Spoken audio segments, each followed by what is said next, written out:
وهيك. ولا غلطة، وصفة اليوم قمة بالإزعاج. ولحتى نبلش بوصفتنا الخطيرة بدي طنجرة، بس هالمرة مليانة. عندي هون 250 جرام طحين، يعني تقريبا كاسة وربع، كاسة ونص، هيك شيء حسب الكاسة قديش كبيرة ولا صغيرة. هون مي نص كاسة، معلقة كبيرة من السكر، طبعا المي بحرارة الغرفة، نص معلقة صغيرة محلب، والخميرة، ونحركهم كتير منيح. هيك المي والسكر والخميرة رح نتركهم على جنب، ورح انزل بالزبدة فوق الطحين. طب وعندي هون نص معلقة صغيرة ملح، نعجنهم مع بعض كتير منيح. وشايفين هيك بدي افرك الطحين مع الزبدة والملح كتير منيح. هلا هيك بعد ما الطحين والزبدة صاروا معي بهذا الشكل، صرت جاهز اني انا انزل المي عليهم. رح ننزل كمية المي كلها ونرجع نعجن من اول وجديد. شايفين كيف بلشت تلم معي العجينة؟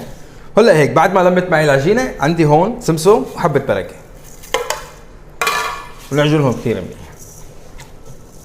وهيك يا حبابين عجينتي صارت جاهزة. شوفوا ما أحلاها، هذا هو القوام اللي أنا بدي إياه واللي أنتم لازم توصلوا له. تمام؟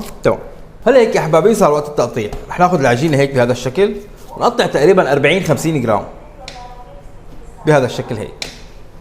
بنشكلهم هيك بهذا الشكل ونتركهم 10 دقائق ربع ساعة ليرتاحوا. بعد ما قطعناهم واخذنا لهم هذا الشكل، رح نتركهم 10 دقائق ربع ساعة يرتاحوا ونرجع لكم.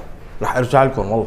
هلا هيك بعد ما مر ربع ساعة رح نجيب صينية، نبلش نفرد العجين لنوصل لطول الصينية.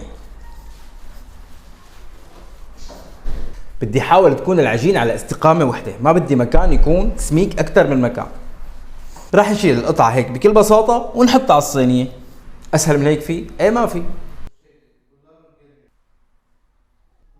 هلا هيك يا حبابين مع هذا المنظر الانيق بيكونوا صاروا جاهزين. نغطيهم كثير منيح ساعة كاملة قبل ما يفوتوا على الفرن. بس يكونوا جاهزين رح ارجع لكم. يلا.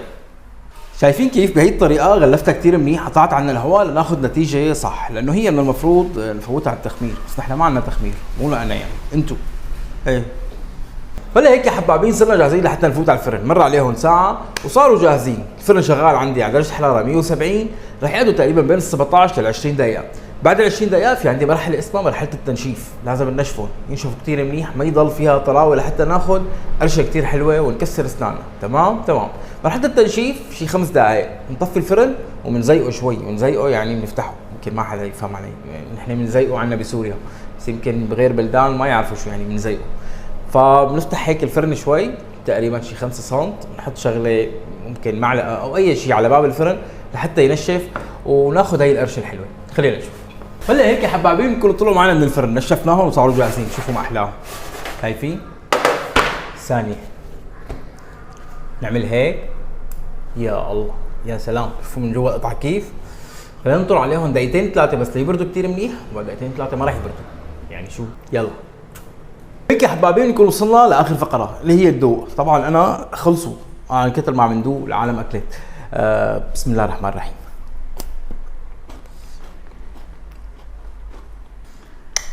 ولا غلطة.